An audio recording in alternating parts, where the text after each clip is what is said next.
ಎಲ್ಲರಿಗೂ ನಮಸ್ಕಾರ. ನನ್ನ ಹೊಸ ವಿಡಿಯೋಗೆ ಸ್ವಾಗತ. ನಿನ್ನೆ ಹೇಳ್ದಂಗೆ ಇವತ್ತು ಬೆಳಿಗ್ಗೆ ನಾನು ಮತ್ತು ನನ್ನ ತಮ್ಮ ಮುನ್ವಿತ್ ಇಬ್ಬರೂ ಲಕ್ಷ್ಮೀ ನರಸಿಂಹಸ್ವಾಮಿ ದೇವಸ್ಥಾನ ನೋಡೋದಕ್ಕೆ ಹೋಗ್ತಾ ಇದ್ದೀವಿ. ಈಗಾಗಲೇ ಟೈಮ್ 10 ಗಂಟೆ ಆಗೈತೆ. ಇವಾಗ ಇಲ್ಲಿ ಮಳಲಿ ಗೇಟ್ ಹತ್ರ ಬಂದಾಯಿತು. ಇನ್ನೇನು ಇಲ್ಲಿಂದ ಒಂದು 4 ಕಿಲೋಮೀಟ್ರೇನೋ ಇದೆ. ಹೋಗ್ಬಿಟ್ಟು ತೋರಿಸ್ತೀನಿ ಅದು ಎಷ್ಟರ ಮಟ್ಟಿಗೆ ಜೀರ್ಣೋದ್ಧಾರ ಮಾಡೋರೆ ಏನು ಅಂತ. ನೋಡೋಣ, ಅಲ್ಲೋಗಿ ಮಿಕ್ಕಿದ ವೀಡಿಯೋನ ಮುಂದುವರಿಸ್ತೀನಿ. ನಡ್ರಿ ಮನ್ವಿತ್.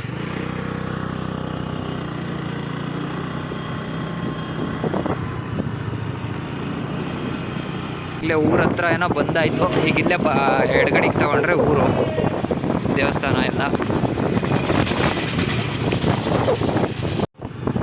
ದೇವಸ್ಥಾನದ ಹತ್ರ ಬಂದಾಯಿತು. ಅರೆ ಒಳಗಡೆ ದೇವಸ್ಥಾನ ಕ್ಲೋಸ್ ಆಗಿದೆ, ಒಳಗಡೆಗೆ ಹೋಗೋಕ್ಕಂತೂ ಆಗಲ್ಲ.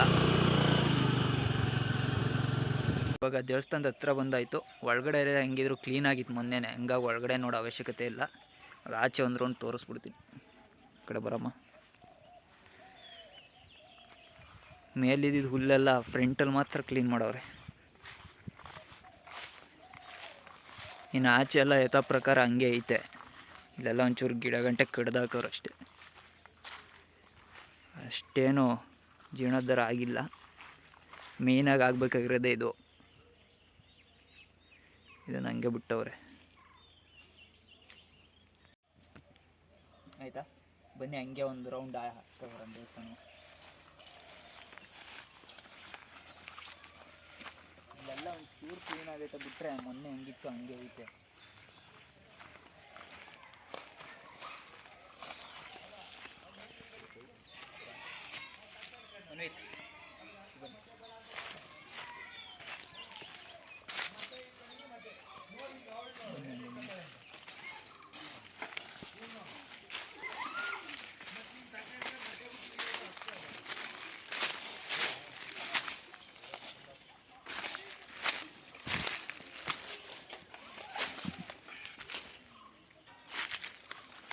ಹೋದ ಸತಿ ಬಂದಾಗ ಇಲ್ಲೇ ನೀವು ಕಾಣಿಸ್ತಲೇ ಇರಲಿಲ್ಲ.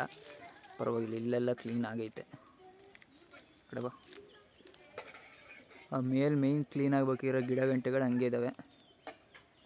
ಇಲ್ಲಿ ನೋಡಿ, ದೇವಸ್ಥಾನಕ್ಕೆ ಸಂಬಂಧಪಟ್ಟ ಕಲ್ಲುಗಳೆಲ್ಲ ಹೆಂಗೆ ಬಿದ್ದೋಗಿದ್ದಾವೆ ಇಲ್ಲಿ. ಇವೆಲ್ಲ ದೇವಸ್ಥಾನದ ಕಲ್ಲುಗಳು.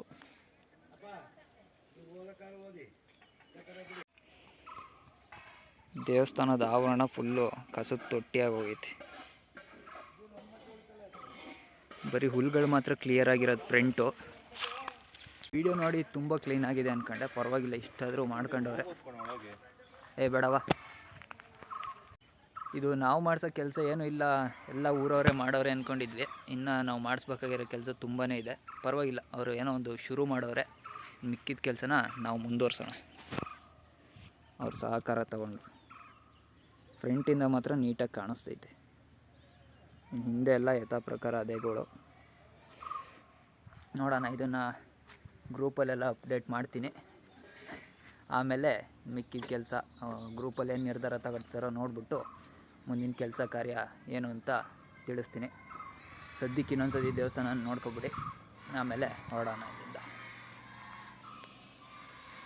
ಇದು ಫ್ರಂಟ್ ವ್ಯೂ. ಮೇಯ್ನ್ ಕೆಲಸಗಳಿರೋದೆ ಇಲ್ಲಿಂದ ಈ ಕಡೆ ಹಿಂದೆ. ಫ್ರಂಟಲ್ಲೇನು ಅಷ್ಟಿಲ್ಲ. ಇಲ್ಲೆಲ್ಲ ಮಾತ್ರ ಒಂದು ಸ್ವಲ್ಪ ಕಲ್ಲುಗಳು ಬಿದ್ದೋಗಿದ್ದಾವೆ ಒಳಗಡೆ.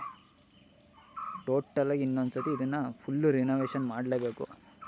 ನಾವು ಏನೇ ಗಿಡ ಗಂಟೆಗಳು ತೆಗೆದಾಕಿರೂ ಇದನ್ನೆಲ್ಲ ದೊಡ್ಡವ್ರ ಸಹಾಯ ಇಲ್ಲದಲೇ ಏನೂ ಮಾಡೋಕ್ಕಾಗಲ್ಲ. ಫಸ್ಟು ನಾವು ಕೆಲಸ ಶುರು ಮಾಡಿ ಆಮೇಲೆ ಇದಕ್ಕೆ ಸಂಬಂಧಪಟ್ಟ ಇಲಾಖೆಯವರ ಸಹಾಯತೆ ನೆರವು ಪಡ್ಕೊಂಡು ಇದನ್ನೆಲ್ಲ ಇನ್ನೊಂದು ಸತಿ ಬಿಚ್ಚಿಸ್ಬಿಟ್ಟು ರಿನೋವೇಟ್ ಮಾಡಬೇಕು. ಯಾಕೆಂದರೆ ಇಲ್ಲೆಲ್ಲ ನೋಡಿ, ಕಲ್ಲುಗಳೆಲ್ಲ ಫುಲ್ಲಾದರು ನೈಜತೆನೇ ಕಳ್ಕೊಂಡೆಲ್ಲ ಬೀಳ್ತಿದ್ದಾವೆ. ಇದನ್ನೆಲ್ಲ ಹಂಗೆ ಬಿಟ್ಟರೆ ಮುಂದೆ ಯಾವತ್ತಾರು ಒಂದಿನ ಮತ್ತೆ ಎಲ್ಲ ನೆಲ ಕಚ್ತವೆ. ಹಾಗಾಗಿ ಫುಲ್ಲು ಬಿಚ್ಚಿಸ್ಬಿಟ್ಟು ನೀಟಾಗಿ ಸ್ಟೆಪ್ ಬೈ ಸ್ಟೆಪ್ಪು ರಿನೋವೇಷನ್ ಮಾಡಬೇಕಾಗುತ್ತೆ. ನೋಡೋಣ, ಮುಂದಿನ ಕಾರ್ಯಕ್ರಮ ನಮ್ಮ ಟೀಮ್ ಅವರೆಲ್ಲ ಏನು ನಿರ್ಧಾರ ತಗೋತಾರೆ ಅನ್ನೋದ್ರ ಮೇಲೆ ಡಿಸೈಡ್ ಆಗುತ್ತೆ. ಸದ್ಯಕ್ಕೆ ಇಲ್ಲಿಂದ ಹೊರಡೋಣ.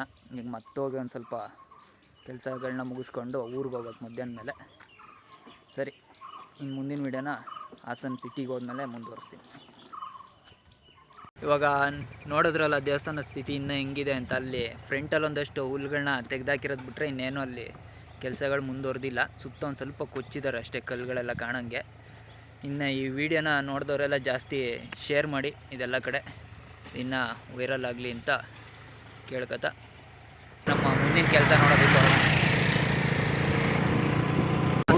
ಇವಾಗಲೇ ಬೈಪಾಸಿಗೆ ಬಂದಾಯಿತು. ಈಗ ಇಲ್ಲಿಂದ ತೋಟಗಾರಿಕೆ ಇಲಾಖೆಗೆ ಹೋಗ್ಬಿಟ್ಟು ಅಲ್ಲೊಂದು ಸ್ವಲ್ಪ ಗಿಡಗಳ ಬಗ್ಗೆ ವಿಚಾರಿಸ್ಕೊಂಡು ಆಮೇಲೆ ಊರ ಕಡೆಗೆ ಹೋಗೋದು ಸೋಮವಾರಪೇಟೆಗೆ.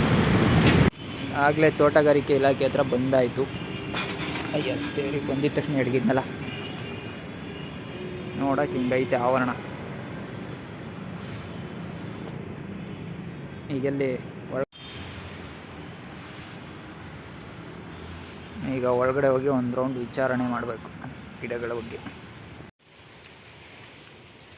ಈಗ ಆ ತುದಿಯಿಂದ ಆ ಕಡೆ ಲಾಸ್ಟ್ ತುದಿಗೆ ಹೋಗಿ ಅಂತ ಹೇಳಿದರು. ಓಡಾಡೋಕ್ಕೆ ಪಾರ್ಕ್ ಏನೋ ಸಖತ್ತಾಗೈತೆ. ಇಷ್ಟು ದಿನ ಹಾಸನಲ್ಲಿದ್ದು ಇದನ್ನು ನೋಡೇ ಇರಲಿಲ್ಲ.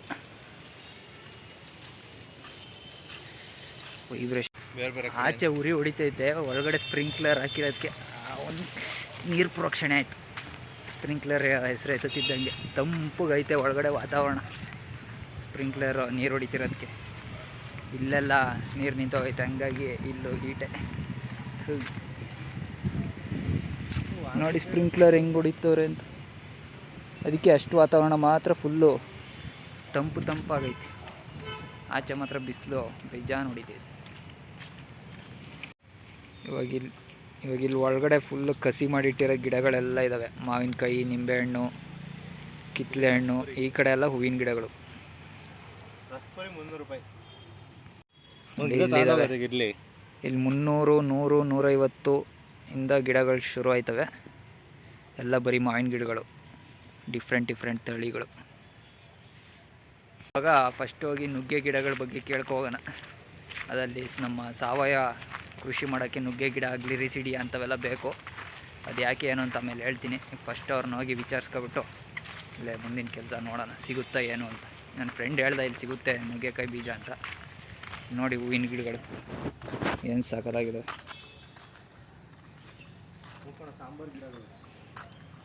ಈ ಗಿಡ ಊರಲ್ಲಿದೆ, ನಮ್ಮನೇಲಿ ನೆಟ್ಟಿದ್ದೀನಿ. ನೀವ್ಯಾವೂ ಇಲ್ಲ. ನೋಡೋಣ ಒಂದು ರೌಂಡ್. ಅಲ್ಲಿ ತುಂಬ ಹೂವಿನ ಗಿಡಗಳಿದ್ದಾವೆ, ನೋಡ್ಕೊಬಿಟ್ಟು ತೋರಿಸ್ತೀನಿ ನಿಮಗೆ. ಇಲ್ಲಿ ನೋಡಿ ಕಾಶ್ಮೀರಿ ಆ್ಯಪಲ್ ಗಿಡ, ಆಗಲೇ ಎಷ್ಟು ಉದ್ದ ಆಗೈತೆ. ಇದು ಬ್ಲೂಬೆರಿ ಗಿಡ, ಎಷ್ಟು 350 ರೂಪಾಯಿ ಅಂತೆ. ಈ ಗಿಡಗಳು ಹಿಂಗಿರಲಿ, ಮುಂದೆ ತೋರಿಸ್ತೀನಿ. ಈ ಗಿಡ ನೋಡಿ ನರ್ಬೀಜ ಅಂತ ನಮ್ಮೂರಲ್ಲಿ ಬೆಳೀತಾರೆ. ಇವನ್ನ ಹಾಕಿರೋ ಮನೆ ಹತ್ರ ಯಾವ ಹಾವು ಹಲ್ಲಿಗಳೆಲ್ಲ ಬರೋಲ್ಲ. ಅದ್ರ ಸ್ಮೆಲ್ಲಿಗೆ ಮತ್ತು ಊರಲ್ಲಿ ಏನಾದ್ರು ಸೋಕಂದಂಗೆ ಆದಾಗ ಚಳಿ ಜ್ವರ ಎಲ್ಲ ಬರುತ್ತಲ್ಲ, ಅವಾಗ ಅದನ್ನು ಮೈಗೆ ತಿಕ್ಬಿಟ್ಟು ಹುಷಾರು ಮಾಡ್ತಾರೆ. ಪರವಾಗಿಲ್ಲ, ಇಲ್ಲಿ ತುಂಬ ವೆರೈಟಿ ಗಿಡಗಳೇನೋ ಇದ್ದಾವೆ. ನನಗೆ ಈ ಥರ ಐತೆ ಅಂತ ಅಂದ್ಕೊಂಡಿರಲಿಲ್ಲ. ಇದೇ ಫಸ್ಟ್ ಟೈಮ್ ಇಲ್ಲಿ ನೋಡ್ತಿರೋದು. ಒಳ್ಳೊಳ್ಳೆ ಗಿಡಗಳಿಟ್ಟವ್ರು ಮಾತ್ರ. ಇದೇನು ಗಿಡ? ಏಯ್ ದಾಳಿಂಬೆ ಅಲ್ಲ ಇದು. ಇವಾಗ ಒಂದು ರೌಂಡು ಹೂವಿನ ಗಿಡಗಳನ್ನ ನೋಡ್ಕೊಂಡು ಆಮೇಲೆ ಹೋಗಿ ಕೇಳೋಣ. ಬರ ಒಳಗಡೆ ನೋಡೋಣ. ನೋಡಿ ನರ್ಸರಿ ಹೆಂಗೈತಿ, ಫುಲ್ಲು ಹೂವಿನ ಗಿಡ. ಒಂದು ರೌಂಡ್ ಹಾಕೋ ಬರ್ಬೇಕು ಇವಾಗ.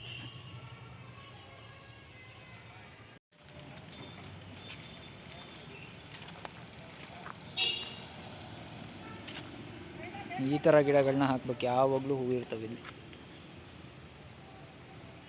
ಇದು ದಾಸವಾಳಗಳು, ವೆರೈಟಿ. ನಮ್ಮ ಮುಂದೆ ಗುಲಾಬಿ ಗಿಡಗಳಿದ್ದಾವೆ, ಗುಲಾಬಿ ಮತ್ತು ಸೇವಂತಿಗೆ ಕಲರ್ ಅವು. ಈ ಥರ ಗಿಡಗಳನ್ನ ಹಾಕಿರೋ ಮನೆ ಮುಂದೆ ದಿನ ಹೂಗಳನ್ನ ನೋಡ್ತಾ ಇರ್ಬೋದು. ಎಲ್ಲಿ? ಇವಾಗ ಹೋಗಿ ಒಳಗಡೆ ಒಂದು ರೌಂಡ್ ವಿಚಾರಿಸ್ಕೊಬಿಟ್ಟು ಮನೆ ಕಡೆಗೆ ಹೋಗೋಣ. ನೋಡ್ತಾ ಇದ್ರೆ ಒಂದು ಅರ್ಧ ದಿನನಾರು ಬೇಕು ಫುಲ್ಲೆಲ್ಲ ನೀಟಾಗಿ ನೋಡೋದಕ್ಕೆ. ಇಂಡೋರ್ ಪ್ಲಾಂಟ್ಸ್ ನೋಡಿ, ಹೂವಿನ ಗೆಡ್ಡೆಗಳಿವೆಲ್ಲ. ಈ ಥರ ಹೂವು ಮತ್ತು ಇವು ಇವೆಲ್ಲ ಗೆಡ್ಡೆ ಹಾಕಿದರೆ ನೀಟಾಗಿ ಬೆಳೆಯುತ್ತೆ ಬೀಜಕ್ಕಿಂತ. ಎಲ್ಲ 60 ರೂಪಾಯಿ. ಇದು ಸುಗಂಧರಾಜ ಅನಿಸುತ್ತೆ. ಇಲ್ಲಿ ಸದ್ಯಕ್ಕೆ ಇವು ಬೇಡ, ತರಕಾರಿ ಬೀಜ ಮಾತ್ರ ತಗೊಂಡೆ. ಸದ್ಯಕ್ಕೆ ಒಂದು 8 ಥರ ತರಕಾರಿ ಇದು ಬೀಜಗಳನ್ನ ತೊಗೊಂಡೆ. ಅದೇನು ಅಂತ ಆಮೇಲೆ ತೋರಿಸ್ತೀನಿ ಮನೆಗೆ ಹೋದ್ಮೇಲೆ. ನಿಜವಾಗ್ಲೂ ಯಾರಿಗೆ ಕೃಷಿ ಬಗ್ಗೆ ಆಸಕ್ತಿ ಇದೆಯೋ, ಹೂವಿನ ಗಿಡಗಳು ಬೆಳೆಯೋದಾಗಲಿ, ತರಕಾರಿ ಹಣ್ಣಿನ ಗಿಡ ಹಾಸನದಲ್ಲಿ ಇದ್ರಂತೂ ಮಿಸ್ ಮಾಡ್ದಂಗೆ ಬಂದು ನೋಡ್ಕೊಂಡು ಹೋಗಿ ಇದನ್ನು ನೋಡೋಕೆ ಮಾತ್ರ ಸಖತ್ತಾಗೈತೆ. ನಾನೇನೋ ಚಿಕ್ಕದು ಬರೀ ಇಲ್ಲಿ ಬೀಜಗಳು ಮಾತ್ರ ಮಾರಾಟ ಮಾಡ್ತಾರೆ ಅಂದ್ಕೊಂಡಿದ್ದೆ. ಒಳ್ಳೊಳ್ಳೆ ಗಿಡಗಳನ್ನ ಮಾರ್ತವ್ರೆ. ಇವತ್ತು ಸದ್ಯಕ್ಕೆ ಅಮೌಂಟು ಜಾಸ್ತಿ ತಂದಿಲ್ಲ ಅಂದ್ಬಿಟ್ಟು ಬರೀ ಇಷ್ಟೇ ತಗೊಂಡು ಹೋಗ್ತಾಯಿದ್ದೀನಿ. ಅಮೌಂಟೆಲ್ಲ ತೊಗೊಬಂದಿದ್ರೆ ಇನ್ನೂ ತುಂಬ ತಗೊಂಡು ಹೋಗ್ತಿದ್ದೆ. ನೋಡೋಣ ನೆಕ್ಸ್ಟ್ ಟೈಮ್ ಬಂದಾಗ ವಿಸಿಟ್ ಮಾಡಿ ಇನ್ನೂ ಫುಲ್ ಎಲ್ಲ ತೋರಿಸ್ಬಿಟ್ಟು ನಾನು ಒಂದಷ್ಟು ಹಣ್ಣಿನ ಗಿಡ ಮತ್ತು ತರಕಾರಿ ಹೂವಿನ ಗಿಡಗಳನ್ನೆಲ್ಲ ಪರ್ಚೇಸ್ ಮಾಡ್ಕೊಂಡು ಹೋಗ್ತೀನಿ. ಈಗ ಸದ್ಯಕ್ಕೆ ತಗೊಂಡಿರೋದು ಇಷ್ಟೇ. ಈಗ ಮನೆ ಕಡೆ ಹೊರಟ್ವಿ. ನೋಡೋಣ ಎಷ್ಟೊತ್ತಿಗೆ. ಇನ್ನೊಂದು ಸತಿ ಇದನ್ನು ನೋಡ್ಕೊಬಿಡಿ. ಸಿಟಿ ಸೆಂಟ್ರಲ್ಲಿರೋದು ಇದು. ಇಲ್ಲಿಗೆ ಬಂದರೆ ಒಳ್ಳೆ ತಂಪಾಗೈತೆ ವಾತಾವರಣ. ಇದೆಲ್ಲ ಸಪೋಟ ಗಿಡಗಳು ಬರೀ ಎಲ್ಲ ಒಳ್ಳೆ ಕಾಯಿಗಳು ಬಿಟ್ಟಿದ್ದಾವೆ. ಸಪೋಟ, ಹಲಸು, ಮಾವು ಅಂತ ತುಂಬ ವೆರೈಟಿಗಳು ಹಾಕಿದ್ದಾರೆ ಇಲ್ಲೂ. ನೋಡೋಕೆ ಮಾತ್ರ ಸಖತ್ತಾಗೈತೆ.